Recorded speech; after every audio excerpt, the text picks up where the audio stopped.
Okay, everyone, I would like to call to order the September 25th, 2025 meeting of the Planning Commission. And if we could have roll, please. Thank you, Chair. Commissioner Carter? Here. Commissioner Cisco? Here. Commissioner Horton? Here. Commissioner Sanders? Here. Vice Chair Duggan? Here. Commissioner Pardo is absent, and Chair Weeks. Here. Thank you. Let the record reflect that all commissioners are present with the exception of Commissioner Pardo. Thank you. Number 2, remote participation under AB 2449. We have none today. Approval of minutes. We have one set of minutes from August 14th. Are there any changes, corrections, etc.? Okay, seeing none, those will be approved as submitted. And then we'll go on to public comment on non-agenda matters. And once again, this is for items that are not on this agenda, but that are within this subject matter jurisdiction of the Planning Commission. If you have any comments, please make your way to either of the podiums, and you will have 3 minutes. Seeing no one rise, I will go ahead and close public comment and bring it back to commission business. We are charged with carrying out the California planning and zoning laws in the city of Santa Rosa. Duties include implementing of plans, ordinances, and policies relating to land use matters, assisting in writing and implementing the general plan, area plans, holding public hearings, and acting on proposed changes to the zoning code, zoning map, general plan, tentative subdivision maps, and undertaking special planning studies as needed. And with that, we'll move to commissioner reports. Are there any commission reports? Okay, I would like to mention, as I'm sure the rest of the commission is aware, that in August, the council reviewed the appeal on Elm Tree Gas Station, and the council upheld the appeal and overturned our action. So I'm sure you all read about it in the newspaper. So with that, we'll go to department report. Thank you, Chair Weeks, members of the Commission. I'm Jessica Jones, Deputy Director of Planning. Just one quick item for you all. As I think most of you are aware, Susie Murray, our supervising planner for our development review team, just recently retired from the city after about 19 years. We were very sad to see her go. While she was out for a short leave before her retirement, Monet Shakali, who was one of our senior planners, was placed in an acting role for that position. And I'm very pleased to announce that Monet has been promoted permanently to the supervising planner position for a development review team. So you will be seeing her face here with our development review planners moving forward. That's all. Thank you. Are there any public comments on what Ms. Jones just said or what I said previously? If so, please make your way to the podium. Seeing no one rise, we will go to item 7, statement of abstentions or recusal. Commissioner Cisco. Yes, Chair Weeks. I will need to abstain from item 11.1 because my property is located in an area where the missing middle zoning is being considered. Thank you. Are there any other abstentions or recusals? Number 8, presentations. We have none. We have no consent items. We have no report items. And our first item is item 11.1, public hearing, general plan 2050 implementation package, PLN 25-001. And Ms. Nicholson, I think you will lead us off.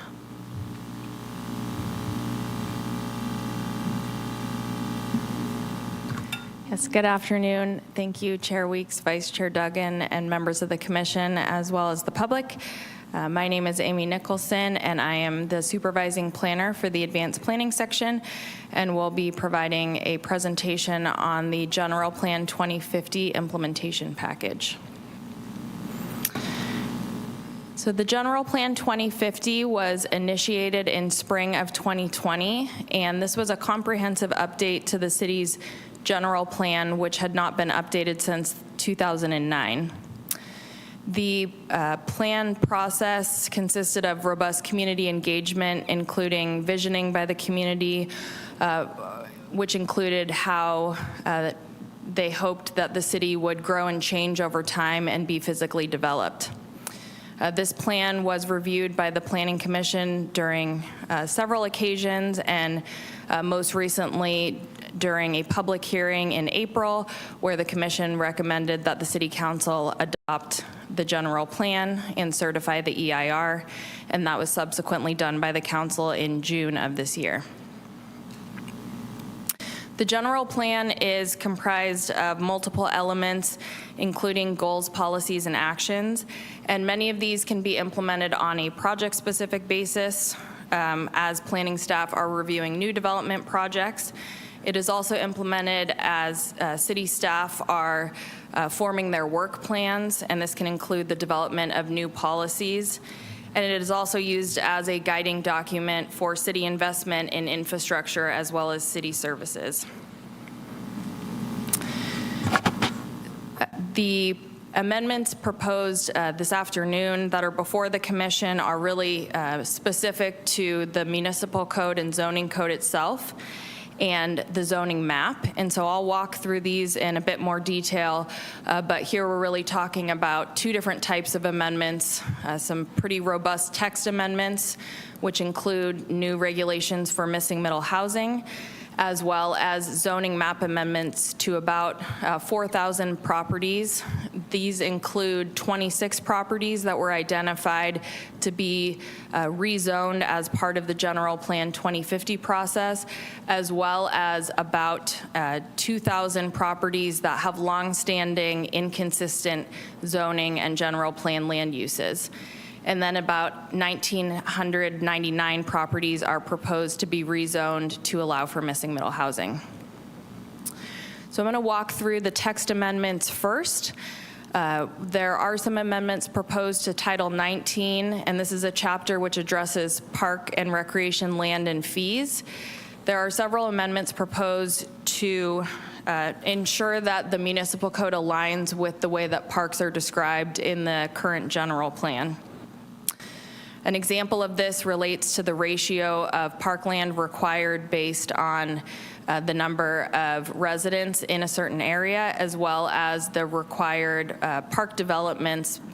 Some examples of that would be children's play equipment and picnic tables.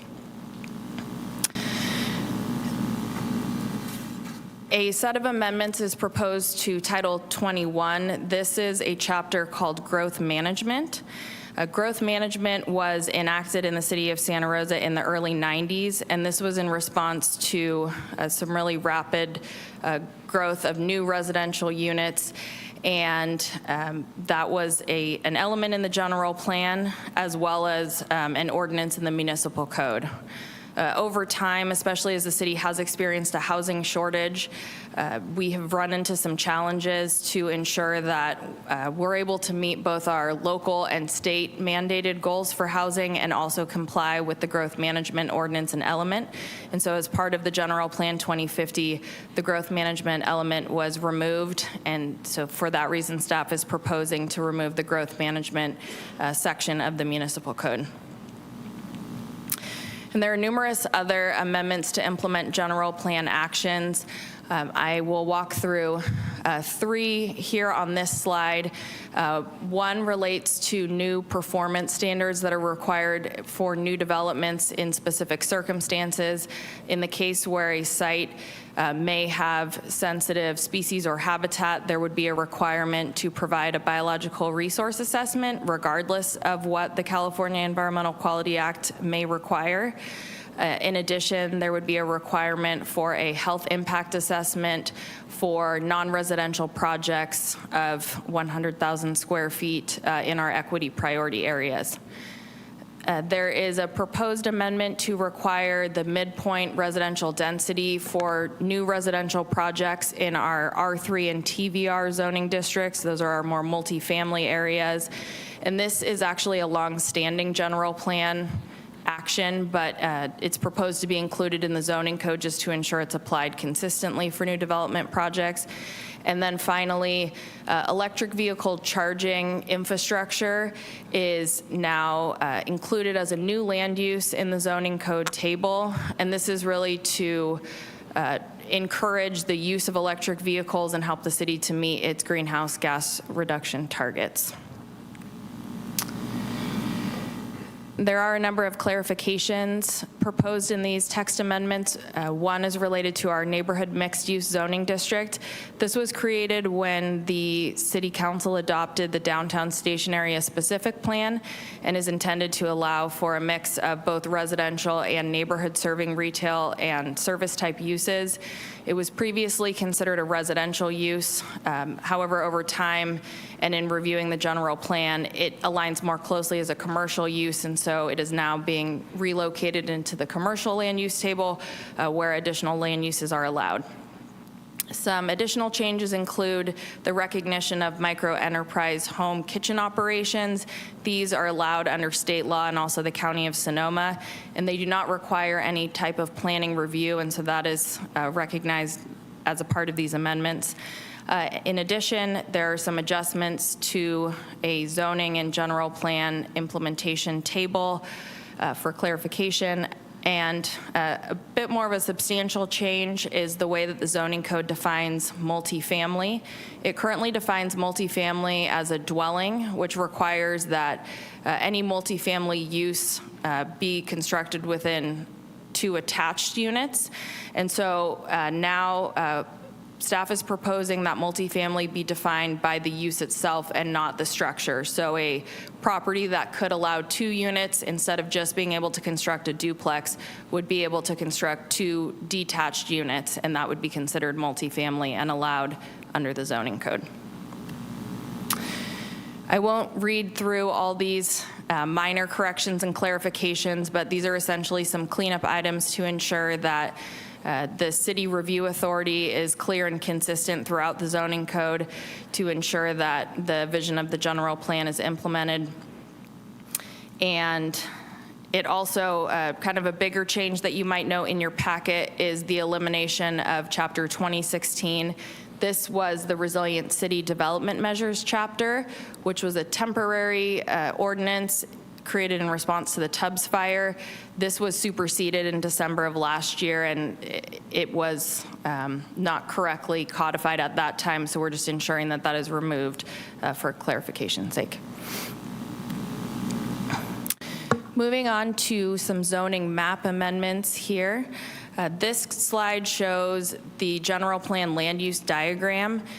The general plan establishes a land use for each parcel within the city, and the land uses describe what types of development can occur. And much of the city is designated for residential development. That's shown in the kind of light yellow colors, and then the more intense development is shown in the shades of red and purple, just to provide some orientation here to this graphic.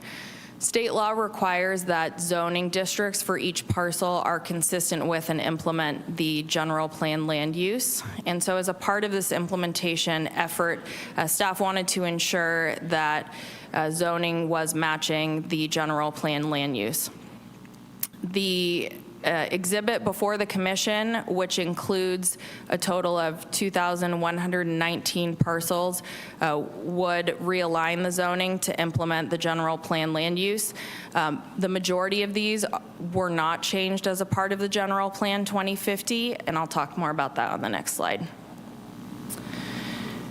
So that graphic we were looking at is the land use for all properties within the city's urban growth boundary. The General Plan 2050 did not make a lot of land use changes.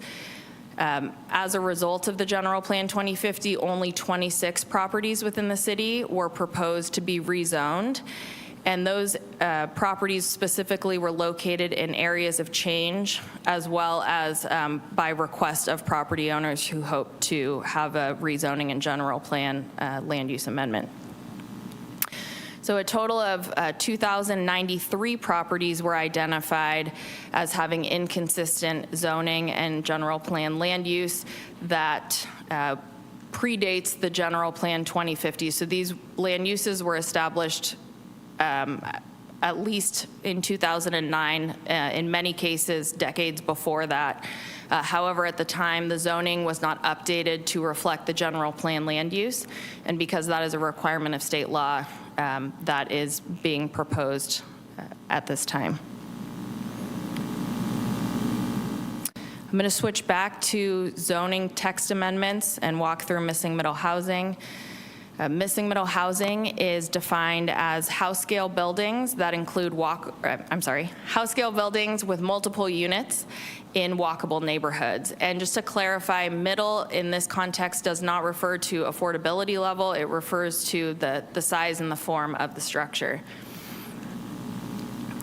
Some key characteristics of missing middle housing is that they are, in general, much smaller in square footage than a typical detached single-family house and are almost more in line with what we see with apartment units. About 1,000 square feet is the typical square footage.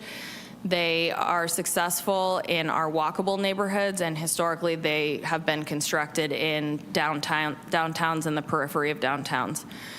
They allow for gentle density, and so what that term means is it allows for more units than the eye really perceives, and that's because they are limited in height and scale, and so it does get more units there, but it is not in the form of a larger multifamily building. There's a large focus on the public space and the units fronting with the street, and so they do help to create neighborhoods.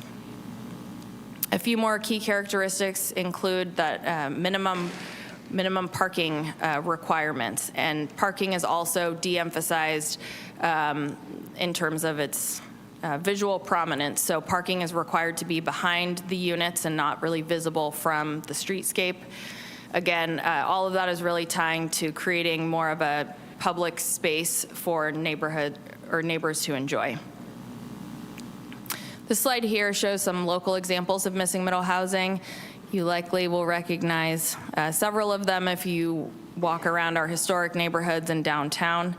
The graphic on the lower right is actually a new development up in Healdsburg, but the rest are in Santa Rosa. And you'll see, the picture, the lower left, which is a side-by-side duplex unit, really appears to be a single-family residence except for the two front doors. So the idea here being units that are designed to look like single-family houses. Just a note sort of on the history of missing middle housing, as you've seen from that previous slide, they were commonly constructed about 75 years ago or 100 years ago and then sort of stopped. And part of the reason is because the focus has really been on detached single-family units and then more of the mid to high-rise apartments. Another element has been really just the focus on automobile-centered living and growth. And so again, those two scenarios are a big reason why we're not really seeing missing middle housing in a lot of communities. Some benefits of missing middle housing is that it can help to address some of the changing demographics of Santa Rosa and many places in the state and the country.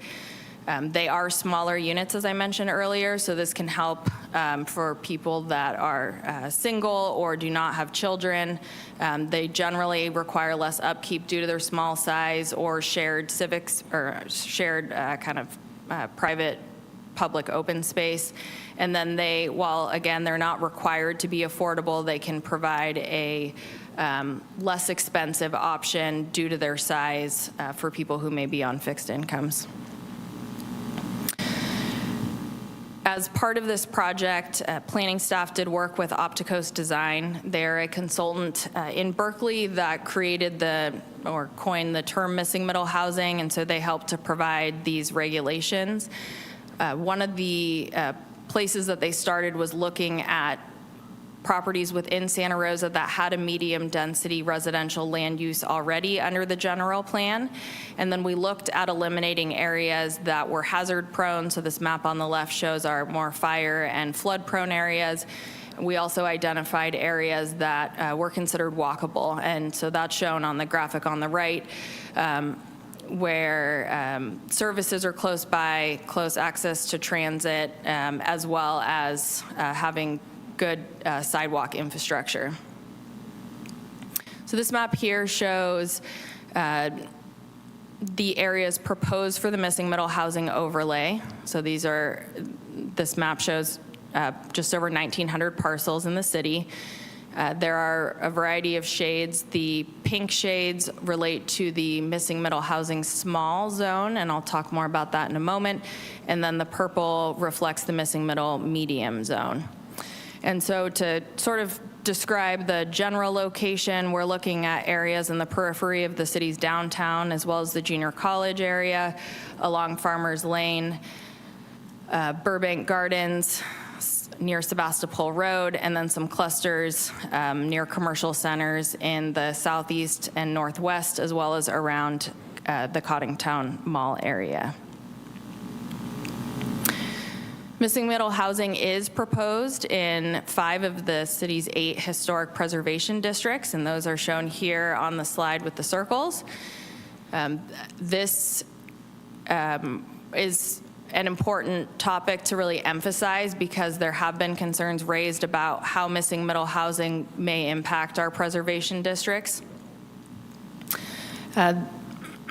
There is what's called a historic combining district applied to all properties within these shaded areas on the map.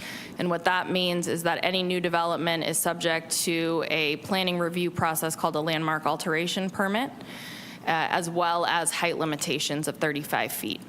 And so while missing middle housing could be allowed in 5 of these preservation districts, any new development would still be subject to the same planning review process that any non-missing middle housing project would be, as well as the height limitation and the requirement to provide some of the character defining elements of the preservation district.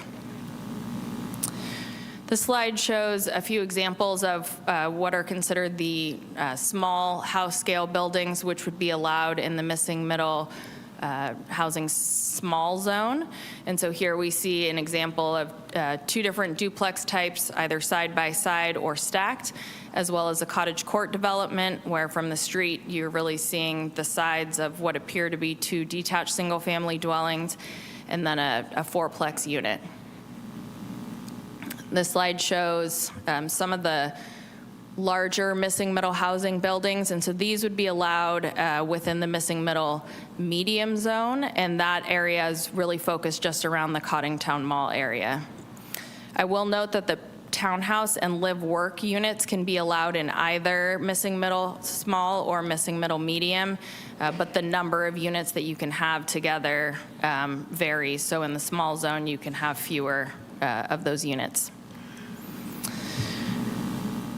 And so this slide really just describes what I said in a different way, but really the focus here of missing middle small is those small to medium building footprints.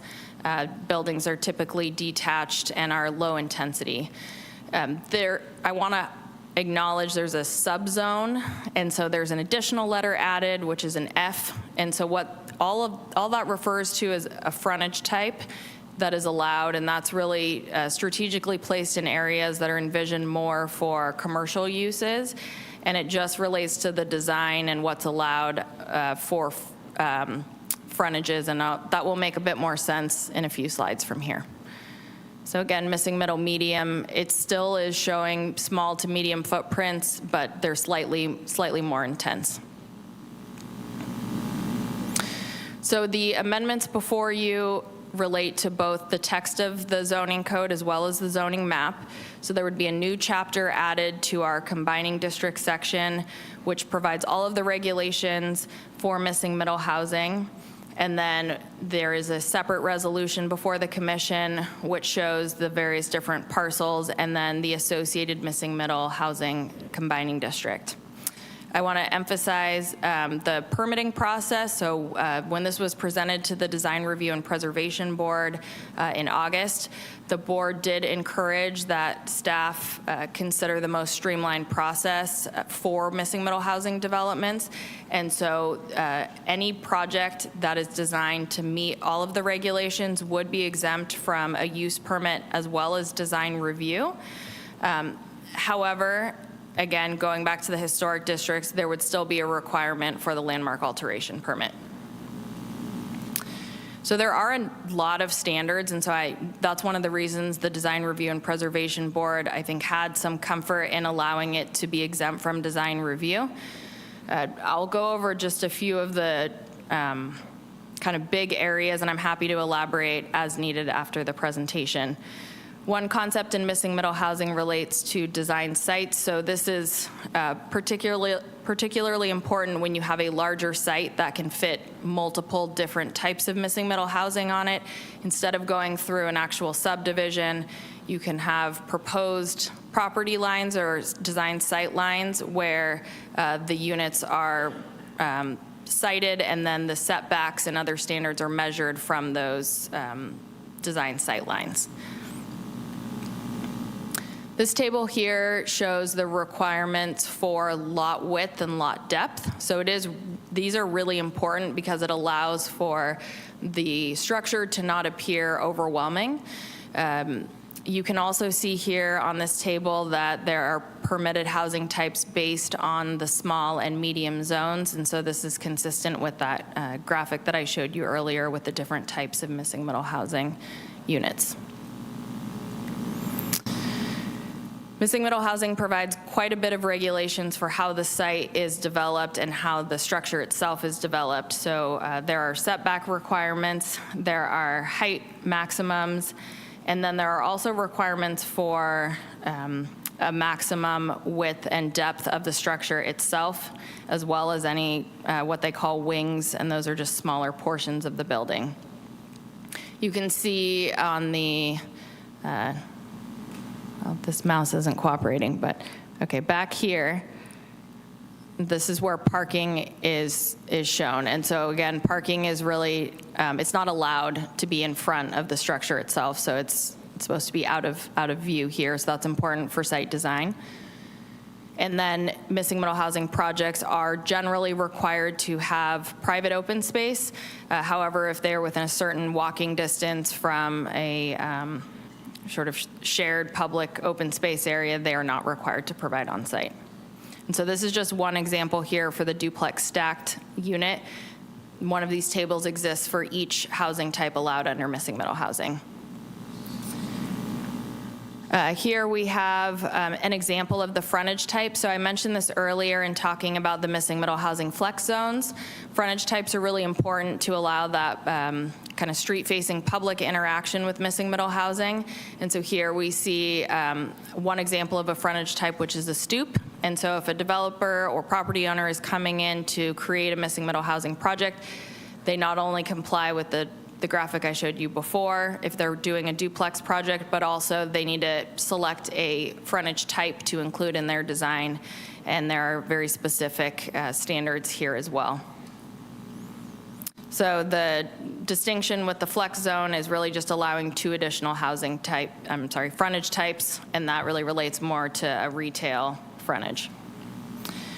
And then finally, civic spaces. If the missing middle housing project is on a site that's more than 4 acres, there's a requirement to provide civic space as a part of the development, and there are regulations included in the packet before you describing that in more detail.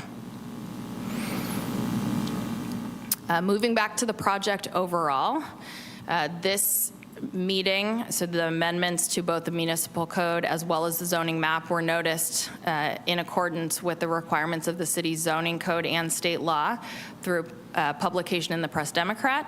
And this is allowed in cases where changes may impact more than 1,000 properties. As a courtesy, planning staff did mail a notice to all property owners which would be affected by the proposed rezoning for consistency with the general plan land use, as well as property owners proposed to be included within the missing middle housing combining district. And then additional outreach was provided through our subscriber email list, as well as on project websites and posting of agendas at City Hall. We've received numerous comments, especially in the last week or so. First, I want to touch on comments related to missing middle housing, and many of these were actually received during our 2 community meetings we had earlier in the process. One comment that has been received from several residents related to the impacts to preservation districts. There were some concerns raised about minimum parking, so missing middle housing only requires one space per unit. There was a lot of support expressed for missing middle housing generally, in that it could provide additional opportunities for residents and really met a need that is not currently being met in the city. And then there was encouragement to streamline the process and also help to provide opportunities for condo-type subdivisions to allow for more for-sale opportunities. There have been a number of comments received related to the proposed rezonings for general plan consistency. Many of these were general inquiries. Property owners wanted to understand what this change would mean for them and their circumstance.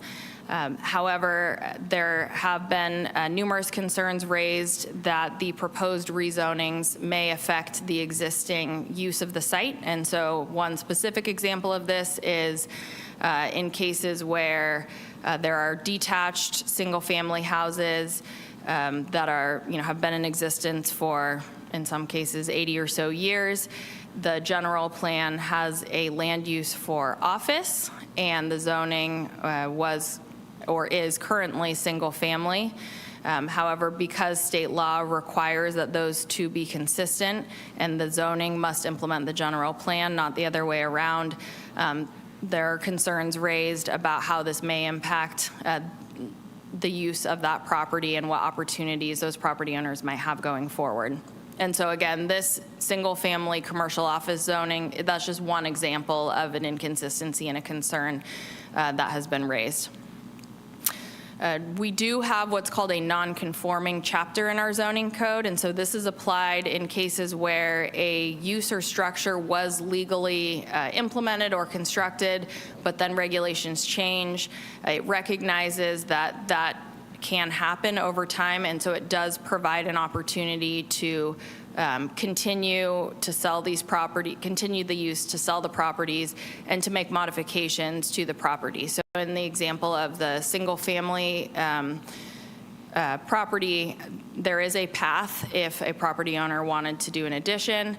It does require a minor conditional use permit, so that is above and beyond what most single-family property owners would have to go through, but it is an option to expand or add on to a house. And I will add that, most maintenance of a property would not fall into that category. That's really looking at an example of an addition. So all of these amendments have been reviewed in accordance with the California Environmental Quality Act. These were all analyzed in the environmental impact report that was done for the General Plan 2050, and that was certified by the council in June. In addition, there is a specific CEQA exemption for rezonings to provide consistency with the general plan, and so that exemption is also highlighted here on the slide. So it is with that the Planning and Economic Development Department recommend that the Planning Commission, by resolution, recommend to the City Council adoption of the various zoning code and municipal code amendments and zoning map amendments to implement the General Plan 2050, to rezone parcels to be consistent with the existing general plan land use, and to apply the missing middle housing combining district within the city to allow for missing middle housing. And that concludes my presentation. Thank you. Thank you, Ms. Nicholson. Are there any questions for staff at this time? Just one. Or, Commissioner Sanders? Just for clarification, can you clarify what is a walking neighborhood? What is the definition of that? It has to do with proximity, and I'll have to look at the details that are described in missing middle housing, but it's proximity to meeting your daily needs on foot. So that would be like retail, grocery needs, as well as proximity to transportation. So either the smart stops or the transit hub within the city. Thank you. Any other questions of staff at this time? And are we okay to proceed? Okay, so with that, I would like to open the public hearing on this item. If you are interested in making a comment, please go to one of the two podiums. We can use both of them. There is a button on the side of the podium that raises and lowers it. Please state your name for the record. And you will have 3 minutes, and you see the countdown timer. And please try not to repeat what somebody else said. If you are in the audience and agree with what somebody said, just raise your hand or give a thumbs up or something like that. So we will go ahead and start with this podium on the, what's that, the south side? Hello, can you hear me? Yes. Okay. Can you state your name for the record, please? My name is Sandra Stone, and 49 years ago, I bought an agricultural piece of property on Marlow Road. I don't need to see the general plan to know what it is because I have 2-story apartments across the street that look like office buildings. I have 2-story apartments on the side of my property. I have 3-story apartment buildings further on the side of my property. And there is a plan for, I think, 4 stories on Ridley. So I see what the future holds. But the present is important to me to preserve. Someday my property will join these, and it will be a shame. The islands of dirt that we have along the channel provides insects, weed seed, worms, things for birds, things that make this city designed for living.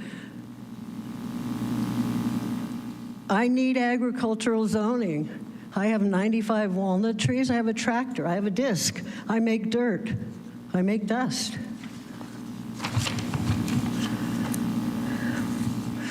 I learned a long time ago I don't really own this property when they took the front of it to widen Marlow Road to meet the speed limit and the straightening to get federal funding for that project. So why am I here? When I know what I say doesn't matter. The decisions have been made. I'm here because this isn't fair. To notify us 1 week ago about this meeting is not fair. To not give us any more notification, but we can look in the Press Democrat to find out when this goes to the city council is not fair. And zoning ahead of time to make it easier for the subdivisions who are going to make millions isn't my concern. My final comment is that when my area was incorporated into the city limits, the county and the city representatives told us that no one could change our zoning but us. That turns out to not be true. So anything you say like, this isn't going to change your life, I cannot believe. Does anybody have any questions for me?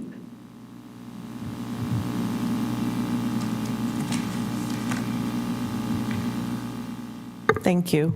And we'll go to the other podium. And you can lower it. There's a button on the side towards the door. There you go. Thank you. My name is Pam Fresca. I live at 303 Talbot Avenue, a residentially zoned home that is potentially going to be rezoned commercial office. I moved into my 1939 home over Memorial Day weekend in 1994. It was my twins' birthday weekend. My father purchased the home as he was living in Palm Springs and his health was declining. He thought it time the family lived together in one home. He arranged his trust so that I could live out my life in the home, and upon my death, the home would belong to his grandchildren, my twins. I don't believe he would have purchased a property with a cloud hanging over the zoning that would one day be changed from residential to commercial office. His dream was that one of the twins would live there and raise their family in the same idyllic neighborhood we moved into back in '94. My father lived his last 6 years with us in this home. My children grew up into outstanding adults while living in this home. Their father died in this home. A residence is much more than zoning. It's families, memories, gardens, lots of beloved pets, and cherished experiences. The love and camaraderie in our neighborhood has grown strong over the years. This kind of family feeling and support is a rare and treasured component of our neighborhood and is felt by all. I feel I speak for all, including those whose property isn't on the zoning agenda, that we don't want the unknown component of commercial space in our neighborhood. Our home is within 1 block of a massage parlor to the north and just catty-corner to another.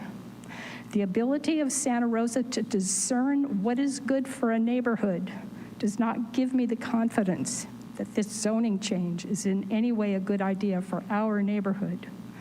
When people ask me where I live, they always say they love this neighborhood. We bought our home from the son of the man who built it, 1939. It is a legacy home, a strong redwood home, as were built back in the 30s in a legacy neighborhood. Please reconsider changing the landscape of the Talbot Parker neighborhood into something someday unrecognizable. We are part of Santa Rosa history. Thank you. Thank you. And we'll go to this podium. Thank you. Just a couple of quick questions or comments. If you could state your name for the record, please. I'm sorry, I didn't hear. If you Yes, could- my name is Dan Reynolds. I live on Talbot Avenue. And I just wanted to start with a question is when, I believe it might have been slide 20 or such, said that the goal was to create neighborhoods, but why are we saying the goal is to create neighborhoods when it's obviously designed to destroy them or to change them beyond the recognition of those of us who saved and scrimped and planned to buy houses in these neighborhoods? The second, I can only have to say that there's no function served of most of your missing middle planning and nomenclature that has any relationship to at least my life and that of many of our neighbors. The missing middle should stay missing. Our neighborhoods are fine. We do not need to have them chipped away, to have these little sections of, for example, I'm speaking particularly in regard to the idea that Parker Avenue would be turned into something other than what it currently is. There's no need for that. It destroys a neighborhood. It takes one little chunk away. And that being replicated all over the place is just the camel's nose under the tent. Pretty soon you'll have pushing it farther in, and we won't have neighborhoods as we know. We won't have neighborhoods as have defined Santa Rosa. I just don't see the point in it unless there are people behind the scenes getting benefits that we aren't supposed to know about, because it's just absolutely terrible. Our neighborhood density is quite sufficient, and everything that is planned serves really no function. Thank you. Thank you. And we'll go to this podium. Good evening. My name is Brad Childs. I live at 1545 Parker Drive. It's at the corner of Parker Drive and California Avenue, 1 block in from Montgomery Drive. Across the street from me is a house, and behind that house is the First United Methodist Church. We have lived there for 25 years. It has been referred to as Americana. I do not see any reason to change the format of the neighborhood. Everyone has been living there, and a lot of my neighbors have been there for many decades. I just heard about this meeting yesterday, which upsets me greatly. I would be across the street from a house, my neighbor, that would be incorporated into commercial rezoning? The church is behind them. We've already been impacted by changes to Provident Hospital, things going on at the church. I don't see any reason why we need to be rezoned into commercial and share that residential. How the house can be in commercial zoning is beyond me. I did not hear of any public meetings about this until yesterday. I'd like to know who requested this change. Was it Provident Hospital? Was it the church? Was it just some idea that came up in the city by the planners? Oh, let's just do this or that. This doesn't work. And I wonder why this meeting is being held today when I'm told that June 3rd, the city council accepted the general plan anyway. So I don't know how this meeting serves us.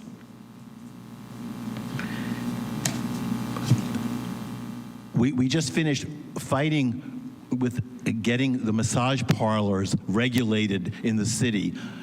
What's next? Thank you. Thank you, and we'll go there. Hey, everybody. My name, can you all hear me? Can you speak into the microphone? Maybe it needs to be raised a little. Hello. Is this better? A little closer to the microphone. Hey there. That's perfect. Thank you. Hey there. My name's Armando. I'm a resident over at West 9th Street, and I did want to provide a couple of points of concern. For number one, there's a reality that this meeting is being held during many people's working hours. So the true impact of this to the society is not comprehended by the amount of people who are here. A lot of us working class folks have to work until 6:30, 7 o'clock at night just to be able to meet ends meet. So that's one of the realities that's not reflective here. The second reality that's impacted by the plan is there's a plan to redevelop Santa Rosa. We as paying citizens, we have been funding the projects that Santa Rosa has been doing since the start of time here. What is the reality that's being put on those impacted homeowners? Is it just displacement? Is there going to be any additional impacts or any projects that's going to help us be able to relocate maybe to a different part of the city? Or is it more, you've made your taxes, you've paid your time here, we don't really have a use for you anymore, so we're going to go ahead and take back your land through the use of eminent domain? The fair market value is not going to be sufficient to help anybody within the affected zones be able to relocate because everything that's in the area is completely out of price. We're already blue-collar families that have to work 10, 12-hour days just to be able to afford the current payments that we're currently making. So it's very unfair that Santa Rosa is turning its backs on the communities that help build it agriculturally, help build its projects through the funding of all of the financial support through the property taxes. So it seems very unfair that there is no real plan for the impacted families. Every decision that's being made is being made by people that are going to be unaffected because I can guarantee the people behind the books choosing what zoning is happening, where it's happening, they're not going to choose their own properties. They're not going to choose any property that's near them because they don't want to affect their personal property, their property values, or their own personal well-being. They're choosing to impact neighborhoods of people that really cannot do anything to defend themselves. That's the second point. In addition to that, it's the reality that the term gentle density is very contradictory. If anybody here has to commute from Santa Rosa to Ronan Park, from Ronan Park to Windsor, it is very comprehensive that there's already congestion that's happening on all of the freeways. You can say that there's public rail, you can say that there is a significant amount of bus transportation that's happening, but what is that really doing to affect the city? There's not much that's going to be happening because it's out of reality for somebody to take a 45-minute bus ride just to get to one of the rail transit locations, have to take another hour to get to the other end of the rail stop, and then be able to take another 45 minutes to an hour to be able to walk there. It makes no sense to gentle density increase the people that are living in the city without creating comprehensive plans that will go ahead and better the city so that its public transportation is superior. Looking at San Francisco, it makes perfect sense. You're able to get from point A to point B within 45 minutes through one rail. Looking at Santa Rosa, you have to take bus stop 1 to get to bus stop 2 to get to the rail. You get to the end of the rail, you take bus stop 2 to be able to walk another 20, 30 minutes. So I just want to coin that there's a lot of people impacted, and the term gentle density is a very great oxymoron that's being overlooked. So please have some consideration for everybody out there. Thank you. And you can lower the podium if you want. Can you hear me? Hello? Yeah. Hi, Christine Temez. I live on Carrillo Street in the Ridgeway District, one of the streets proposed for the small middle housing rezoning. I first would like to point out that the Preservation District, Ridgeway pushed for that, and we went through a process to get, Preservation District, and now even within like a 10-year span, is now being pushed as being maybe redistricted. I think one of the main points for that area is that, you talk about gentle density, you talk about creating neighborhoods, but there is no neighborhood there, and there is no ability to create a neighborhood there, because what we're impacted by there is a college, 2 high schools, College Avenue, Mendocino Avenue. The neighborhood is small in itself, and it's created by small homes that live in that neighborhood. Adding apartments and multi-units is actually going to probably deter people from moving into that neighborhood. I purchased that home there after looking at 50 different houses in Santa Rosa. I specifically chose the Ridgeway District neighborhood because of its preservation and because of the size of the neighborhood and the small density of the housing there. People will not, at least in my perspective as a millennial, I will not be looking for a neighborhood where I'm surrounded by multiple units of apartment. That doesn't create a level of safety for me. That doesn't create a walkable, desirable neighborhood for me.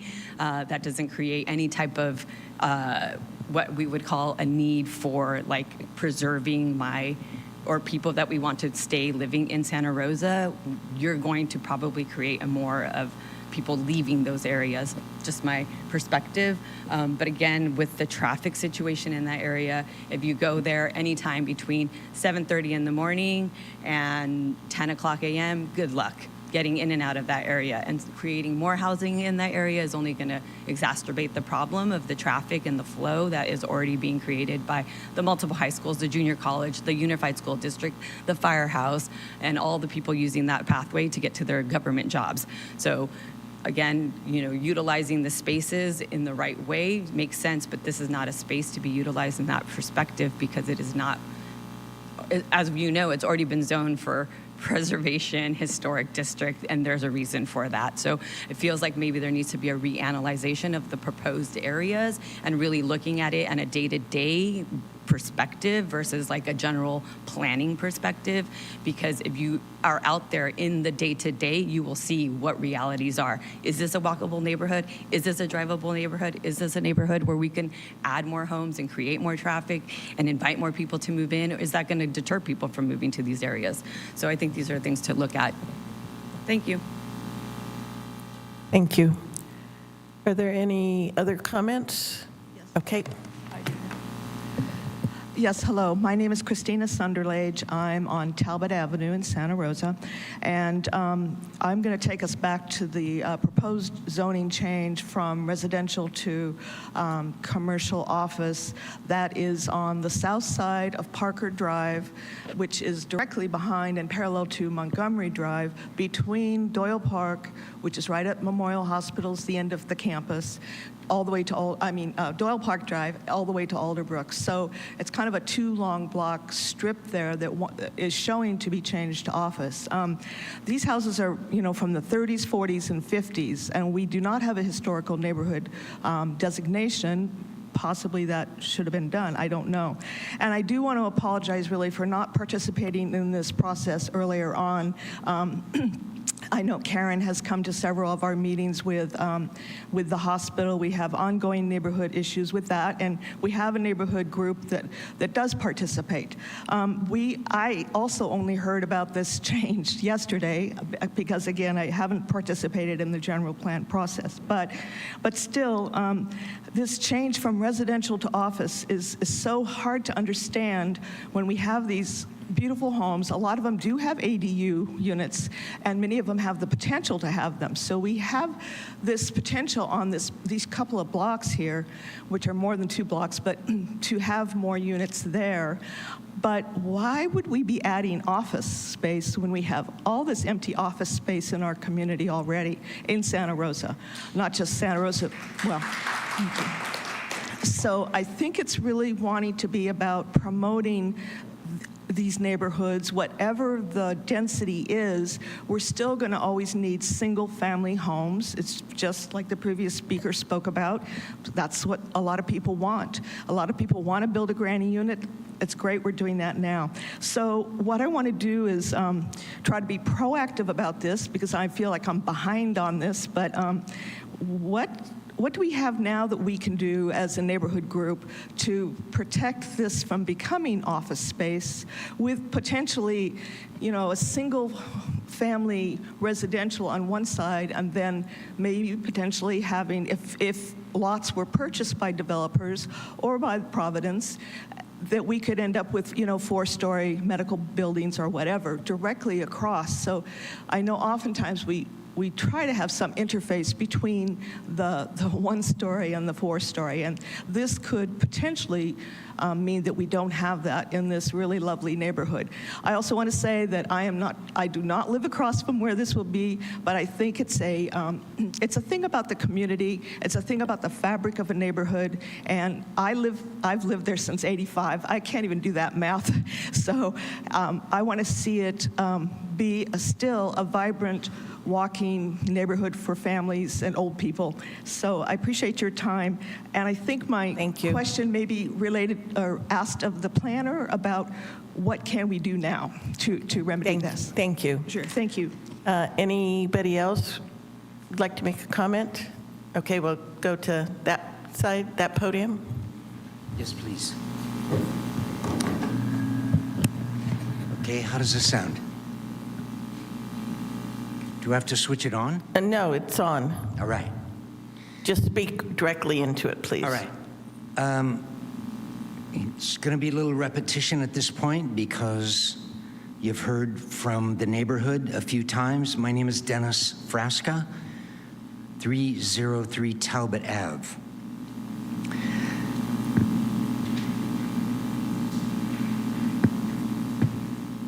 The proposed zoning change affects, as you've already heard, a legacy neighborhood of homes built in the 30s and 40s. Actual reasons for this change or justification have been difficult to find, other than it's part of the general plan.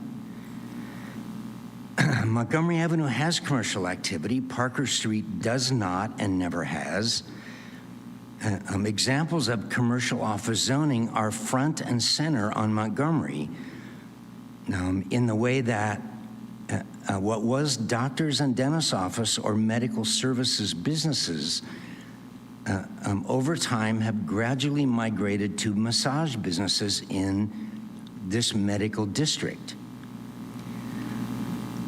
There are 2 massage businesses at the corner of Talbot and Montgomery, another one at Doyle Park and Montgomery, and 2 more at Talbot and 4th, which are in residential type buildings. This presents a realistic picture of what this zoning change will do over time. There are several commercial vacancies in the few blocks east of Memorial Hospital, both for sale and for lease. There's substantial vacant commercial property all over town and close to Memorial. This neighborhood lives with and accepts emergency vehicles and sirens and helicopters constantly. So changing zoning is an additional detriment to the neighborhood that will most certainly affect property values, and for what? More commercial space that is already available. So we believe the negative impact on our neighborhood property values can be documented and verified. Commercial office space on Montgomery and Doyle Park has coexisted successfully with residential on Parker Ave and Talbot Ave for decades. So I have to ask, who is driving this change? Thank you for considering my comments. Thank you, and I would like to reiterate that if you are making comments and somebody else has already made those comments, please provide maybe something new or different so that we can hear everybody's issues. So we'll go ahead with this podium. Hi, my name is Greg Nash. I live in the 1400 block of Parker Drive, right next door to my neighbor right here. My family's lived there since 1970. So basically lifelong resident of it and seen quite a bit of changes for it. Honestly, the letter that I received in a mail was the first notification for this.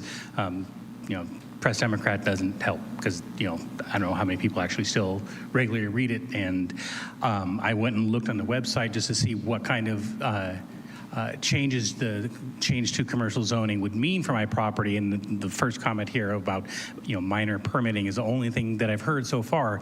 But there's going to be quite a bit of other things. What's it going to mean to my insurance company that now that it's rated commercial? Is that going to change that? And because that California loves their insurance companies and they love dropping people. How is that going to affect things? We also have residential parking on our street. How is that going to change, or what's the ability of that going to be? Because that was quite a fight to try to get that for it, because the hospital hasn't always been the best neighbor for us. We've lived with quite a bit of changes with them, and I do want to reiterate that this neighborhood has existed since the 30s. My house is probably one of the first ones in the neighborhood for it, and we want to preserve that, and really looking to get more information that I just couldn't really find as far as what does this change mean for the properties that are identified or even across from it for it, like they brought up. Commercial, what kind of commercial is deriving this? Consistent with the general plan. Okay, how did that, this block specifically, or even this whole thing get changed? And as part of the general plan, I don't see, I could see, sure, if you were trying to change it to this, higher density housing, sure, that would make sense. You're making a neighborhood into a neighborhood. But we have way too much failed commercial real estate already, expanding stuff for these types of businesses that go in there, or like they've already pointed out, the number of massage parlors and other businesses that tend not to stay in these places. It doesn't make any sense, and just the information and outreach. I mean, saw on here that as instead of sending letters for when it was originally changed, hey, great, that doesn't really help me, coming here surprised tonight to find out, and honestly bewildered and scared of the future of what this really means. Is this just another step that where another corporate hospital, because they are corporate, they're profit driven, can decide, oh, we're going to pursue eminent domain and we're just going to take over because we want this to now be office buildings for our commercial support for medical. It's a reality for this neighborhood and has been for quite some time. Thank you. Thank you. Is there anybody else? Okay, we'll go ahead on this podium over here. Yeah, hi. My name's Curtis Bennett, and I live near Talbot and Montgomery. And about 3 years ago, my wife and I moved here from San Diego. And part of the reason was we were seeking out to live in a small town and to live in a bungalow-style house in a walkable neighborhood. And we were so grateful to find the area around Talbot. And it's just been great. And it's a magical place to live. The neighbors are so welcoming.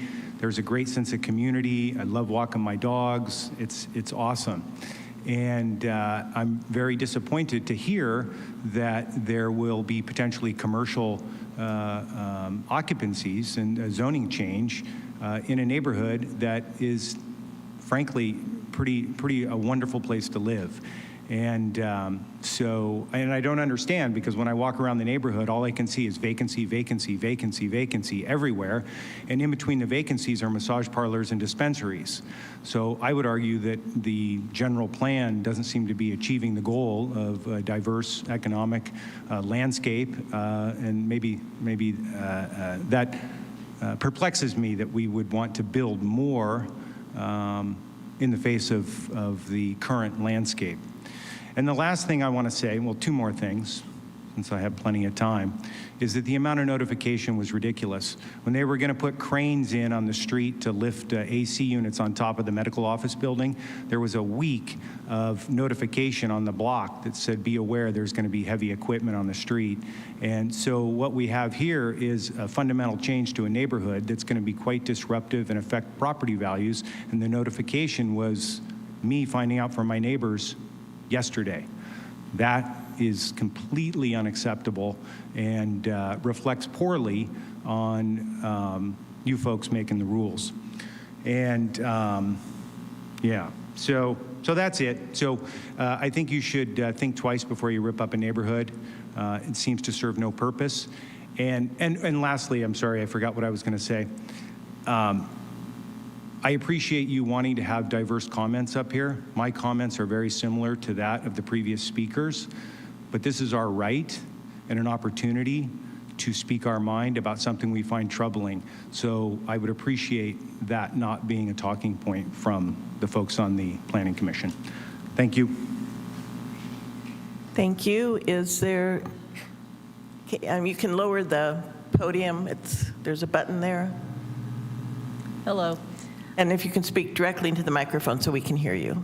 My name is Alana Kelly, and I just have one question, and maybe this is going to be addressed further in this meeting, but I'm wondering if or how these zoning changes will affect property tax rates. That's it. Thank you. Thank you. Any other comments? Okay, seeing no one rise, I will go ahead and close the public hearing on this and bring it back to the commission.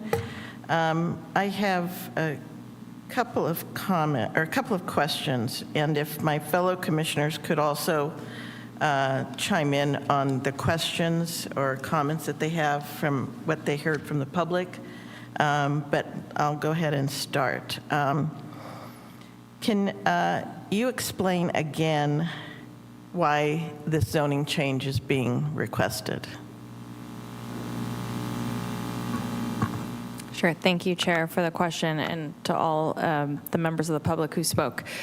The majority of these changes, so with the exception of 26 parcels, so just over 2,000 properties, are proposed to be rezoned to implement the longstanding general plan land use. So these land uses were established prior to 2009, and in many cases, decades before that. The California Government Code, so state law, requires that zoning be consistent with the general plan land use, and that is the reason why these zoning map amendments are before the commission. It's to bring these to bring our zoning map in compliance with state law, which requires that the zoning district implement the underlying general plan land use.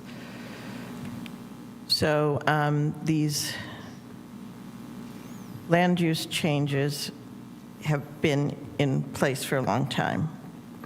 Yes, so we did pull out our paper general plan maps to do some research based on some of the comments we received. And so as it relates to the properties near Montgomery, that general plan land use of office has been in place since at least the 1990s, but the zoning has been single family as well since that time. So that inconsistency has been in existence for about 3 decades, at least. Okay, thank you. I did want to mention to everybody that this is scheduled to go to the City Council on November 4th, so I don't know if that was mentioned before or not. Can you talk about the noticing again? I apologize. Can you repeat that question? Just talk about the noticing requirements and how long this has been in the works, and the fact that the council did approve the general plan, but these zoning changes are coming after to implement the general plan. Sure. So the mailed notices were sent out to property owners that would be impacted by these zoning changes. And so if you did not receive a notice, but you're in this neighborhood, in particular the one near Memorial Hospital, it's because your property is not proposed to be rezoned. So on the south side of Parker Drive, the properties are proposed to be rezoned from the single-family zoning district to the commercial office because the general plan land use, which has been in place since the 1990s, is office. Whereas on the north side of Parker Drive, the general plan land use is for low-density residential development. And so in that circumstance, the zoning is consistent. I do also want, I'm sorry, I'll finish the noticing the day requirement as well. So the zoning code and state law require that when there's a change that may impact fewer than 1,000 properties, that a direct mail notice goes out to affected property owners. In the case where more than 1,000 properties may be affected, a notice in the Press Democrat in the case of Santa Rosa will suffice. It meets the legal requirement. However, because this is impacting people's property, we wanted to ensure that they were made aware of the proposed change and the upcoming public hearing. And so we did mail that notice 10 days in advance of the meeting, which is what is required under the zoning code and state law. I did want to add that even though the zoning right now for these 3 blocks along Montgomery Drive is R16, because the land use is office and has been that way for a number of decades, any type of commercial development allowed under the office commercial zoning district would be allowed, even though the zoning doesn't say that, because state law says when there is an inconsistency, you need to apply the standards of the implementing zoning district. So in the case of these 3 blocks, that implementing zoning district is commercial office. Thank you. And then my comment about the general plan being approved by the council and that this proposal tonight is to implement the general plan. Can you just reiterate that? Sure. So the general plan was adopted by the City Council in June, and the rezoning changes really were not a part of the General Plan 2050 because those have been around for several decades. And so that wasn't discussed as part of the general plan. No changes were made to land use in these areas that are before the commission. So when we're rezoning for consistency, with the exception of 26 properties, and those were identified in areas of change as a part of the general plan, as well as by property owner request. The remaining 2,000 parcels are reflecting or are being amended to reflect the general plan land use that was adopted by the City Council in 2009 with the general plan update at that time, or updates prior to it. I'm being vague because it depends which property we're talking about, but these are land uses that have been in effect since at least 2009 for 2,000 of these properties. Thank you.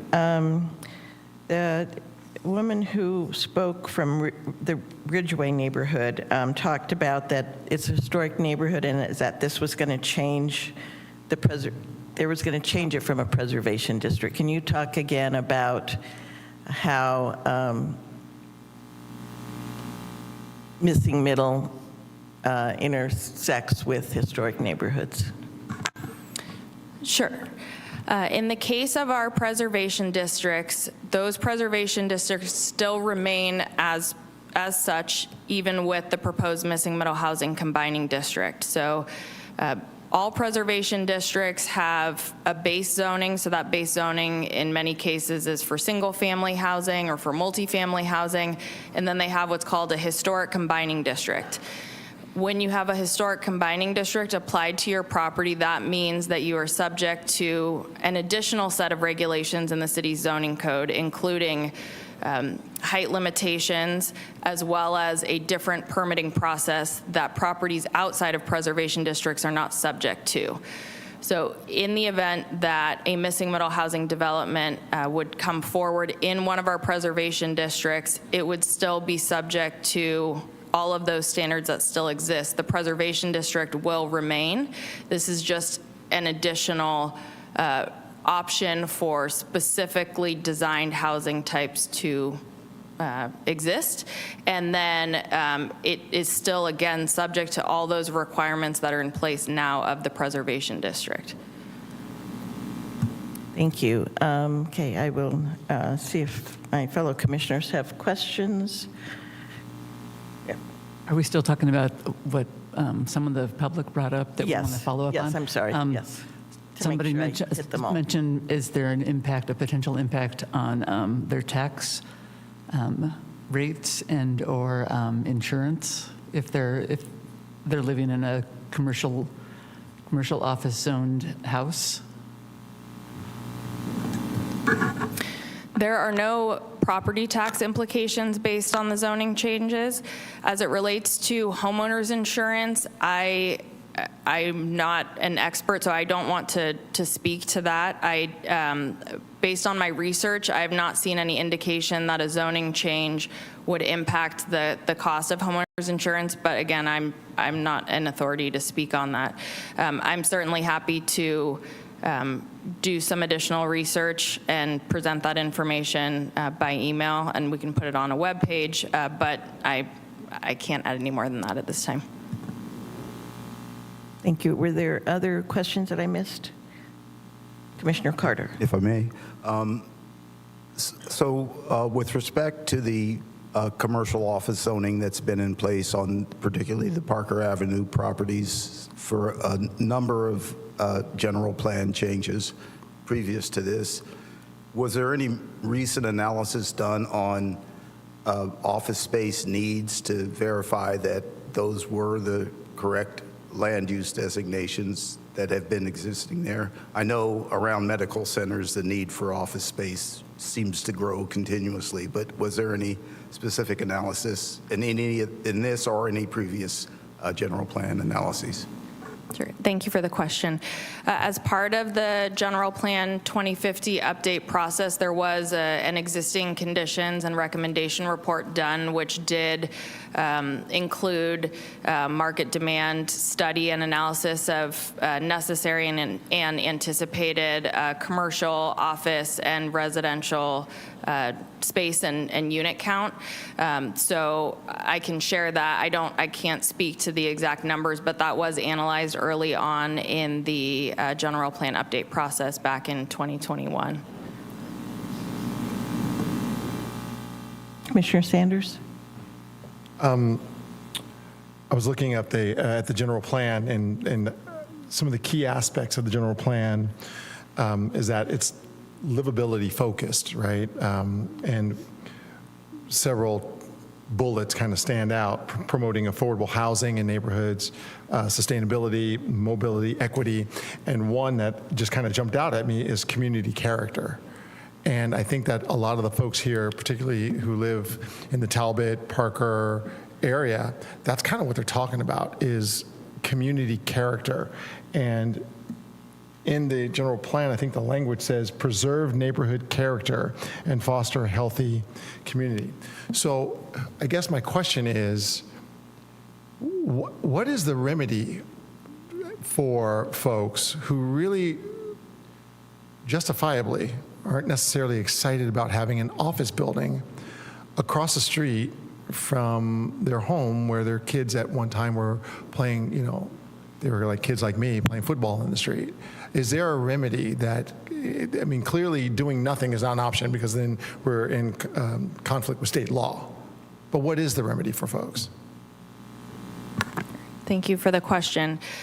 So in the case of the properties on the south side of Parker Drive, so those 3 blocks where the general plan land use is office and the zoning is proposed to be changed to office commercial, but is currently single family, the way to remedy the concern about the neighborhood changing to a more office commercial type area is to do a general plan amendment to those properties to change the land use to what's called low-density residential, and then the zoning, the rezoning could go alongside that general plan amendment to make those two consistent, and so the zoning would be single family, which would then implement the new land use of low-density residential. So general plan amendments can happen in one of two ways. One, it can be applicant initiated, so we do have a general plan amendment application and that can be submitted. There is a fee associated with that. The other option is if the city council directs planning staff to add that to a work plan, and so then it's more city-driven. In either case, the process is the same. So it would come before the Planning Commission. Well, first staff would do analysis, and then it would come to the Planning Commission as a public hearing, and then ultimately the City Council. So there is a means to resolve this through a general plan amendment for those various properties along Parker. And so those can happen in one of two ways: through application initiated by the property owners, and it can be one application and it can include all those properties, or through the city council directing staff, and that would be a city initiated effort without an application and fee. And that's, how would that process be initiated? I mean, you say that the residents of that area would have to initiate that. That's nothing that happens from the day as tonight. Correct. So the residents could submit an application for a general plan amendment tomorrow, and then it would be processed. If it's a city-initiated project, then it needs to be directed by the city council, who helps to establish staff's work plan. And so reaching out to the council, expressing the concern, and then the council can direct staff to take it on as a city-initiated project, and then that would move forward through an identical process as an applicant-initiated one. It's just a matter of application and fee. And then, just really quickly, from whatever decision is made here tonight, what are the next steps so that people understand that this happens today? The next step is what in this process?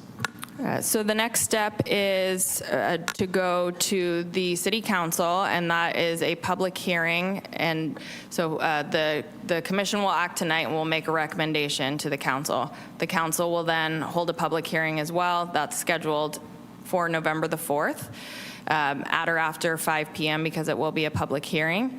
And then the council will take action on the proposed amendments.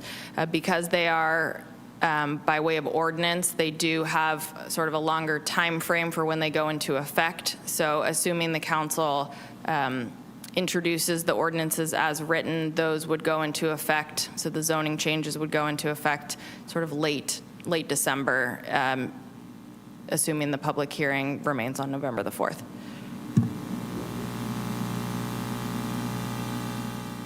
Thanks. Commissioner Horton? Thank you. Just one quick clarifying question from your question, then I had a few of my own questions as well separately, but on the public comment. So just to make sure I got it right, so in the historic district, missing middle housing, you would have to abide by the height limit of the historic district. I heard that correctly? Yes, that's correct. Thank you. Okay, other comments? So we'll start with Commissioner Horton. Thank you for the great work and great presentation. So just a few comments. So first of all, I drive an electric car, and the biggest barrier, especially as a renter, is by far the access to charging. I was trying to charge it at the mall the other day, and it was like a line of electric cars down the parking lot. So very excited to see that provision. I wanted to ask a couple questions. One is about the biological resource and health impact survey, and I probably didn't give this the attention it deserved in the general plan, but I'm kind of wondering how that's weighted. You know, I understand the need, but I'm kind of wondering how that's weighted when, you know, ultimately if it's making it more difficult to build, conceivably more difficult to build infill housing in the city. That's creating, pressure for sort of urban sprawl in the unincorporated area where there's probably not going to be that kind of assessment anyway, and potentially a more significant impact to the environment. So just would love your thoughts on that. I don't think I'm too hung up on it, but just concerned about kind of the red tape there, I guess. Thanks for the question. I want to make sure that I'm understanding correctly. So is your question about the unintended consequences of requiring a biological resource assessment? Exactly, yeah. So I think the way that this is written in the general plan as an action is pretty narrow. So it's required in cases where there are identified or a known likelihood for sensitive species or habitat. And so we have various different maps and resources, a way to see generally in this area we can expect these types of species or habitat. And only in those cases would we be requiring a biological resource assessment. I will add that, oftentimes when you're looking at an undeveloped site anywhere in the city, unless you qualify for some type of CEQA streamlining measure, the staff would be requesting one of those to ensure there wasn't some sort of unanticipated impact to biological resources. But the state has moved toward more projects that are exempt from CEQA, and so this is a means to be able to analyze impacts and be able to offset them as necessary. Thanks so much. Okay, great. And then, I think that was about it, actually. Thank you. Commissioner Sanders, any questions?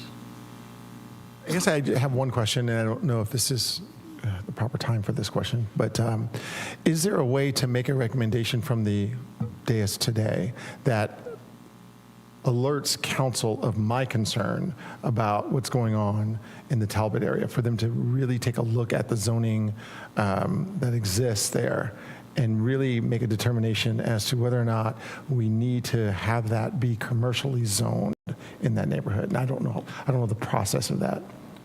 Okay, let me give it a shot. I think we can take our action tonight, and we can have comments that then we pass on to the council. I'm getting some head nods from staff, and that's how that would occur. So follow up on that question. I want to piggyback a little. If there was a change, if there was that change that did occur by the council and directed staff to make those changes, what kind of consequences would there be? Do you have any idea as far as our general plan? Well, actually, the general plan would be revised, so. Okay, so, but we could make, whatever our action is tonight, we can add in language that can be passed on by staff during the presentation at council on November 4th as to there was a concern by X number of commissioners about such and such. Is that Yes, correct? That's accurate. So in the staff presentation, we would certainly summarize this meeting, the public comments received, as well as the commissioners' comments. And then there's also a section in the City Council staff report that will provide a written summary as well. Okay, thank you. Can I just ask a quick clarification? Is that a recommendation to have the council consider initiating a general plan amendment for these particular properties? Or are you talking about a recommendation to not proceed with the rezoning at the next council meeting? They're two different things. I think this is one hearing where we're trying to implement the general plan, and then they can take action on that, and your recommendation, I think I'm hearing, but I want to clarify, would be for them to please take up the issue and direct staff to proceed with the general plan amendment to address those neighborhoods, get them back to general plan designation of commercial, and then the rezoning would be matching at that time. Is that correct? Correct. Okay, thank you. Vice Chair? Would there be to make, would there be a way to make a friendly amendment to that resolution to excerpt certain properties from the rezoning tonight with our recommendation to council? To say that we don't want to rezone them right now? I mean, if the map and the zoning have not been in compliance for over 30 years, why is there a rush to do it tonight?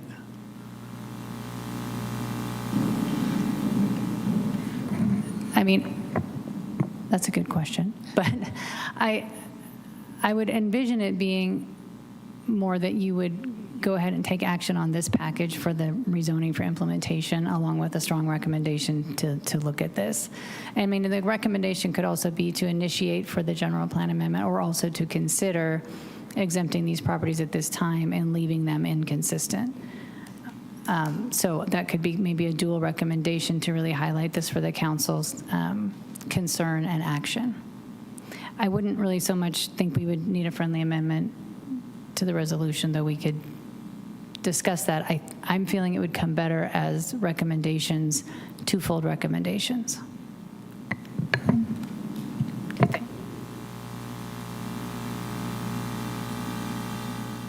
What would those two full recommendations be again, just so I'm clear? Oh, I'm hearing your recommendation, which was for them to initiate the general plan amendment, and then an alternate and maybe in tandem recommendation that when they take action on the rezonings for this implementation package, to hold off on these specific properties that are having this tension between the commercial and residential uses. So that as a policy issue, the council could consider whether to pull that out at their hearing and take action on all the other properties. So I think it could be two things, and they could do one or both. Thank you, I like that.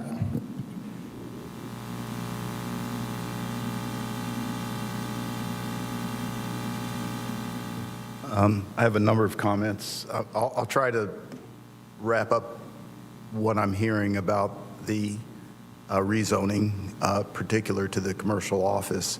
I don't know that there's been sufficient analysis to say we need to rezone these back to residential right now, make that recommendation, but I would support a recommendation to have council direct staff to look at whether there's sufficient driver for additional commercial space to make that change now. That's my only clarification on that one. And if I may, I'll go on with my other comments. Okay, first of all, thank you for an excellent report. Lots of information here for us to deal with, and it was well presented and understandable. So thank you for that. Jumping to the performance standards for new development, I think the biological resource assessment requirement is a good one.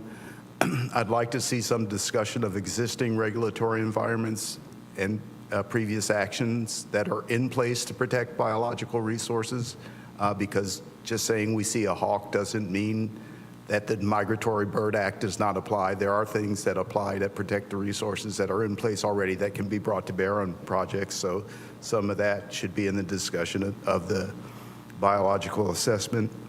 With respect to the health impact assessments, also good to see that, and good to see that equity priority areas are still in effect. That's good policy for identifying which areas of the city have received short shrift in services and high impact in land uses. So I think that's an ideal application of that equity priority area policy in the general plan.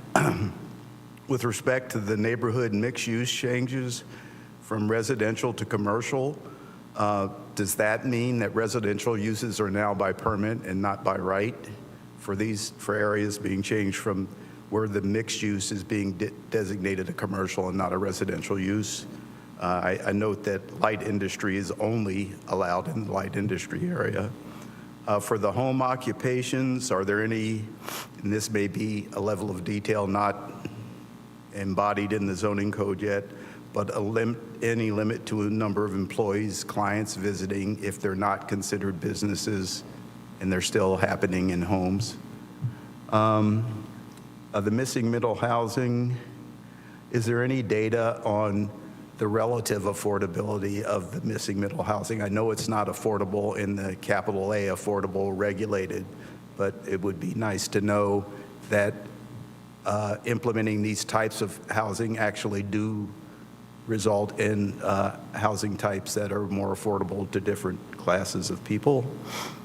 And have we had discussion with the development community to know if this missing middle housing works financially? Does it pencil out? With respect to the parks, I know what an acre is. I don't know what 0.00963 of an acre looks like. That's the requirement per dwelling unit for park dedication. It works out to 420 feet per dwelling unit, or an acre per 100 dwelling units, which seems reasonable to me. So thank you for that. And that's all my comments. Do you have any? I'm sorry, there were some questions in there. If you have answers, thank you. Sure. So the first question, I believe, was if multifamily housing would still be permitted by right if the neighborhood mixed use is reclassified as a commercial district. Is that correct? So yes, multifamily is permitted by right in each of the mixed use zoning districts in the downtown, neighborhood mixed use being one of those. The next question, were you speaking about MECOs or okay, I wanted to make sure I heard that correctly. So we are, the city is very limited in how those can be regulated, and that's because they're permitted under state law, and then the Board of Supervisors for the county authorize them to be allowed within each of the jurisdictions within the county, with few exceptions. So if the general plan prohibited them, then the city wouldn't have to require them. But because that was not the case, Santa Rosa must allow the micro-enterprise kitchen home operations. The standards applied to them are very limited, so we can require that the noise ordinance be followed, so noise levels can't exceed a certain decibel level during nighttime hours, but otherwise parking is not something that can be regulated. The number of visitors is regulated sort of indirectly because they are limited with how many meals they can serve a day, but it doesn't, to my recollection, limit the number of people that can be there at a given time. And so that is one of the challenges of this law, is that the cities really don't have an ability to exercise authority beyond kind of nuisance type complaints.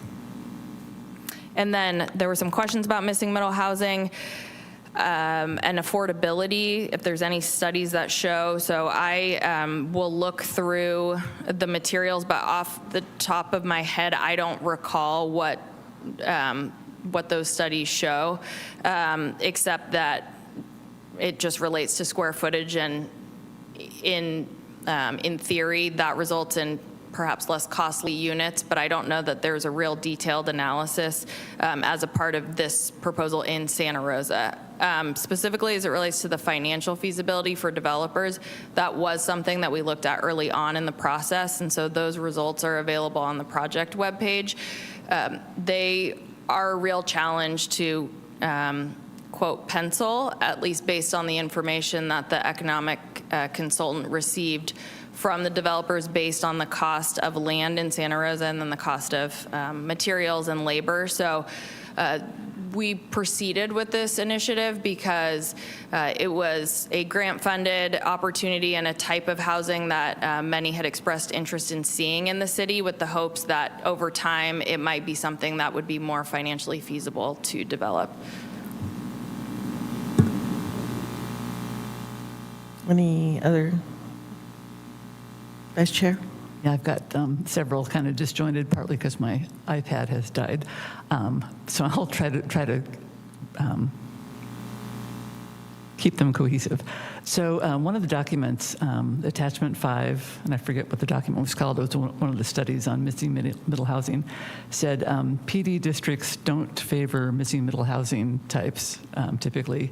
And it's a challenge in Santa Rosa because so many of our neighborhoods are covered by PD district documents. And is the city going to try and initiate some kind of study or change to make it easier to apply the missing middle housing standards to the PD districts? So that's one question. And also, like, it seems like Rincon Valley over by Oliver's Market, is at Montecito, and I don't remember all the other crossroads, that whole area, which could have a lot of people who could walk to the stores there, that does not seem to have any rezoned parcels. I didn't know if there was an answer to why that is so. And also, so we have there's a document, I think it's attachment 4 maybe, that's kind of prescriptive about all the designs and how missing middle housing should be produced. And is that going to be handed out to applicants when they come in and say, I want to develop on this lot, so they know exactly what they're going to be requested or required to produce? Or is that just sort of, are you going to tell them to look at the website and hope for the best? And because I have a little bit of concern with how sometimes our guidelines are not followed very closely. I know that in our single-family housing guidelines right now, there's a requirement for the porch to extend, I think, a minimum of 6 feet in front of a garage. And there are so many houses and so many housing developments where the garage is much more prominent than any kind of frontage to the front door. So I would really hate to see any of these standards be watered down. And that kind of leads me to my next comment. So the requirement for parking in the back is great. A lot of our downtown older neighborhoods do have some alleys. A lot of the alleys are not active at all. Some are closed off. So you'd have to access from the street frontage. So has the fire department weighed in on some of these design types? And they're not going to require that these driveways are widened and enlarged and have most of the lot paved over for access for fire vehicles. And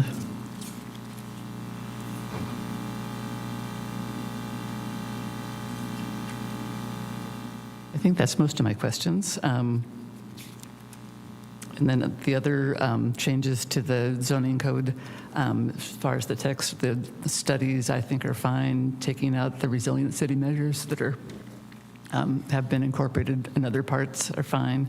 And the only other problems I have with the zoning code amendments we've talked about as far as the commercial office areas on Parker. So I'll do my best to answer your questions. Thank you, Vice Chair. Let's see. So plan developments in Santa Rosa, we have a lot of them. They cover thousands and thousands of properties. And the challenge with those is they're each unique. They have different requirements for lot size and various other development standards. And so that wasn't taken on, at least not every single one of them as a part of this project, just due to the extent of the review. But I will note that, a lot of the junior college areas within a plan development, so there are properties that worked well there, and we were able to do that analysis. So at this time, staff is not planning to do any additional plan development analysis, but it is a starting point with the junior college neighborhood and a few other PDs or plan developments. As it relates to the lack of missing middle housing near the Olivers off of Montecito Avenue, there were a number of different factors that went into selecting the parcels. So one was the underlying general plan land use, also the various lot sizes.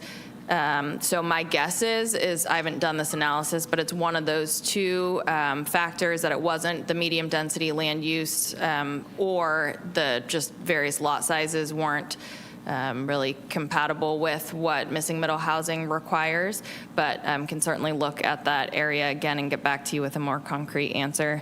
As it relates to the guidance document, it sounds like it's more optional based on it being called guidance, but what it really does is it integrates each of the standards that you see in the zoning code text amendment before you, but it has a lot more pictures and explanation. And originally, the text amendments provided by the consultant were very, very graphic heavy, which just doesn't work well with our zoning code and the way that it's set up. And so we had directed them to create this sort of standalone document that could supplement and provide additional explanation for the regulations. But those two things are consistent, and so any missing middle housing development would have to comply with all the standards identified in the guidance document, because those are duplicated in the zoning code, and then they can just get additional context or ideas or information based on that document. So we'll certainly use that as a resource should a developer be interested in missing middle housing. And in response to the question about fire and other city staff reviewing the regulations, yes, fire and engineering staff did review them. No concern was raised, but I will say that as projects move through the process, they are required to be reviewed by engineering and fire staff. And so if there is a concern about access, it may be that missing middle housing might not work in a certain circumstance if the parking has to be provided in front of the unit. Thank you. Okay. So if, help me get through this. If there is a desire by the commission to exempt certain properties, how would we phrase that? How would we take action on that? All right. There could be a couple different ways. We could go with just the recommendations as we discussed, or if you wanted to take action on the resolutions before you, and then you could, by separate motion, make recommendations to the City Council to consider at their hearing. In either way, let me tell you just how I penned out the two different, I believe, recommendations as I heard them. We can work with this, or we can shore it up when we type it out for council. But the first one I have is consider rezoning the parcels along the south side of Parker Drive between Doyle Park. Consider removing the parcels along the south side of Parker Drive between Doyle Park and Alderbrook Drive from the rezoning for consistency with pre-existing general plan designations, and direct staff to bring forward a city-initiated general plan amendment and rezoning to designate these parcels as low-density residential and R16. So that would be from Commissioner Duggan's first, from her request to just go ahead and remove those parcels from their action at their next scheduled hearing. The next recommendation coming from Commissioner Sanders would be to move forward with the rezoning for consistency with the pre-existing general plan designations and direct staff to bring forward a city-initiated general amendment and rezoning to designate these parcels as low-density residential and R16. So the difference just being, in the first instance, they would remove those from consideration on their action at their next scheduled meeting and then direct action, and as the other one would be to just proceed with general plan implementation so that the zoning and general plan are consistent, and then later come back and just do a general plan and rezoning package for those specific parcels. Either way, the recommendation is to bring those into alignment under the general plan and the zoning as both residential and eliminate the commercial. So we could bring both of those recommendations forward just as I've read them, or we can go ahead and take action on your resolutions. And then just for a little bit more formality, just to make a motion to direct or make a recommendation to the City Council to do one of two things. And we can type those up as I've read them or something a little bit more articulate. Can we take a straw vote among ourselves to see I think what the sentiment is? Is it okay for us to take a straw vote? Sure. As Okay. to whether you want to do a recommendation or by motion, or as to whether you want to do one or both recommendations. I need you to explain it to me one more time, please. Sorry. I was discussing that you would go ahead and vote on the resolutions. So you would be recommending that they bring the zoning into consistency with the general plan. Okay, is that That's all. resolution? That would be to take action on all of your resolutions. And then either just say, would you please forward on the recommendations to council? Or for a more formal action, you would make a motion saying, we'd like to make a recommendation that the city council consider the following two options to strongly consider. And then we lay out those two options, and that way they can decide, you know, from their perspective as a policy matter, is it better to remove them and go forward, or is it better to continue with this and do a separate path? But I think your recommendations would be very clear, and I think it would be fine to submit both. So we would take action on the three resolutions, and then we would do a separate motion that doesn't have a resolution attached to it. Yes, just to more formalize, to make a motion Okay. that the council consider these additional recommendations. Okay. So you are agreeing with staff's proposal and with the recommended 3 or 4, however many resolutions we have here. 3. But in response to what we've heard here tonight, we want to send a strong message. So just a motion gives a vote so that they can see, hey, they all voted on this motion. They want us to consider these two recommendations. So I think it's the same result, but it's a little more formalized. Yeah, I think either way, staff is going to provide this information to the council, both in the staff report as well as in the presentation at the actual meeting. But by doing it as a motion, it as Ashley said, it makes it more formal. It provides a vote that makes it very clear that, you know, if it is voted on affirmatively by all 5 commissioners here present today, that all 5 of you are in support of that. It provides a stronger discussion point to the council. So if we did a straw vote on what Ms. Jones just said, on the acting on the 3 resolutions and then making a motion to request that council remove those properties that we've talked about, is that? Well, it was 2 recommendations. 1, to remove the parcels and then initiate a general plan amendment. 1, to not remove the parcels, but to still initiate a general plan amendment and rezoning. So I read 2 different options. So if you guys just agree that those are the recommendations you want to send, the way that we get there is really not that critical. Whether it's a motion or recommendation doesn't really matter to me. What just matters is, do the 2 recommendations as I read them reflect your direction to council? So that would be my question for the straw poll. Do you guys all like those 2 recommendations? Okay, so just to be clear, either recommendation would result in the same result if council chose to follow our sentiments. Correct. Whichever way they decided to get there. Correct. The recommendation is consistent in both regards to it would be directing a general plan amendment and the rezoning for consistency with that general plan amendment. It's just 2 different ways to get there, depending on how they might feel is the best policy direction for them at the time. Thank you. Suggestions on which way to go? I think that's perfect for me. But which option 1 or option 2? Well, it's the option that we're going to take action on the amendment, or the, as it's written, with a recommendation to council to consider 2 proposals, 2 amendment proposals, which one is to exempt those properties or rezone. So rather than recommending to the council which way they should go, we're going to give them 2 options. 2 options for them to do what they feel is the... Rather than us excerpting those parcels from right now. Leaves it up to the council. Yes. And it leaves it up to the council to make the final decision on the 2 recommendations, or they can just say, we're not taking any of your recommendations. I mean, that's their purview. Got it. Okay.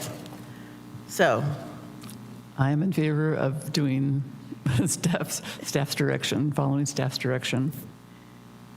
Okay, so with that, then I need somebody to enter the first resolution.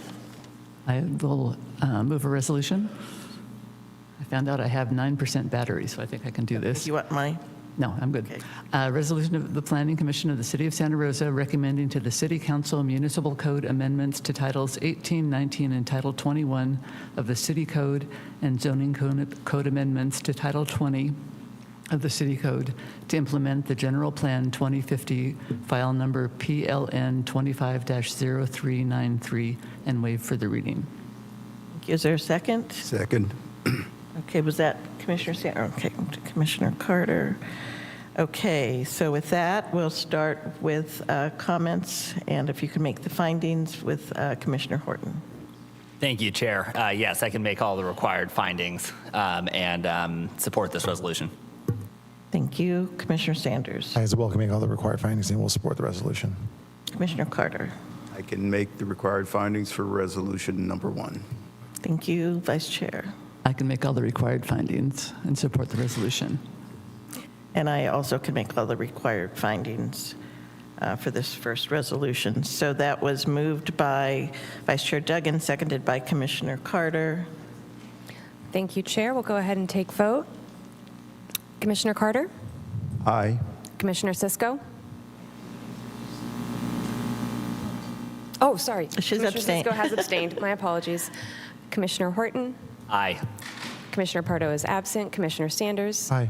Vice Chair Duggan? Aye. Chair Weeks? Aye. Let the record reflect that that passed with 5 ayes. Okay, and then we have resolution number 2. I'll move a resolution of the Planning Commission of the City of Santa Rosa recommending to the City Council rezoning of 2,119 properties to implement the existing General Plan Land Use Designation, file number PLN 25-0393, and waive further reading.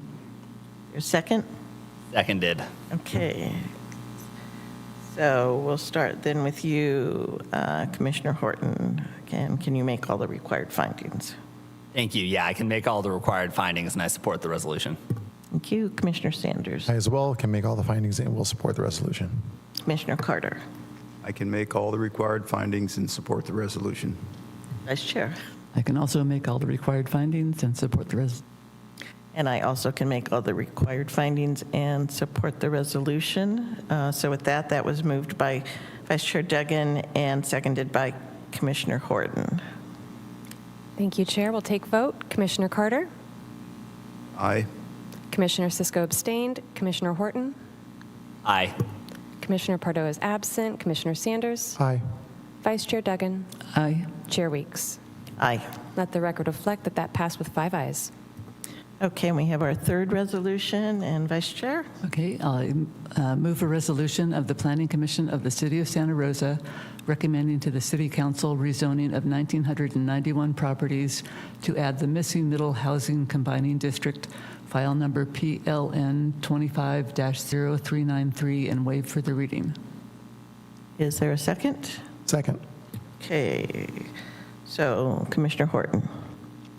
I can make all the required findings and I support the resolution. Commissioner Sanders. I also can make all the required findings and will support the resolution. Commissioner Carter. I can make the required findings and I support the resolution. Vice Chair. I can make all the required findings and support the resolution. And I also can make all the required findings and support the resolution. And so with that, that was moved by Vice Chair Duggan and seconded by Commissioner Sanders. And we'll move to vote. Commissioner Carter? Aye. Commissioner Cisco abstained. Commissioner Horton? Aye. Commissioner Pardo is absent. Commissioner Sanders? Aye. Vice Chair Duggan? Aye. Chair Weeks? Aye. So now we need to make a motion that I'm going to ask Ms. Crocker to lead us through, if that's okay. That's fine, and I wanted to also just clarify that this motion would be specific to Resolution 2, as that's the one that addresses the implementation of zoning on these parcels. So I'll read it, and then someone can just make the motion and second it and vote on it, and I will clean it up if needed when we get back to our desks. But it would be by motion to make a recommendation in connection with Resolution 2 to the City Council to, number 1, consider removing the parcels along the south side of Parker Drive between Doyle Park and Alderbrook Drive from the rezoning for consistency with pre-existing general plan designations, and direct staff to bring forward a city-initiated general plan amendment and rezoning to designate these parcels as low-density residential and R16. Or number 2, move forward with the rezoning for consistency with pre-existing general plan designations, and separately direct staff to bring forward a city-initiated general plan amendment and rezoning to designate the parcels along the south side of Parker Drive between Doyle Park and Alderbrook Drive as low-density residential and R16. So moved. Second. Second. I second. Okay, thank you. So that was moved by Commissioner Sanders, seconded by Vice Chair Duggan. We can just go ahead and vote on it now? Yeah. Okay. Thank you. Commissioner Carter? Aye. Commissioner Cisco is not present. Commissioner Horton? Aye. Commissioner Pardo is not present. Commissioner Sanders? Aye. Vice Chair Duggan? Aye. Chair Weeks? Aye. That motion passes with 5 ayes. Can I make one just correction for recording secretary? Yes. Commissioner Cisco recused herself. Thank you very much. We'll thank make you. it for the record. Thanks. Okay, so do you all have what you need for the November 4th meeting for the council? Okay. Yes. So with that, I will go ahead and adjourn the meeting tonight. Thank you all, and thank you to the, I should have said this before when the public was still here, but thank you to those who have stood out the whole meeting with us. So thank you.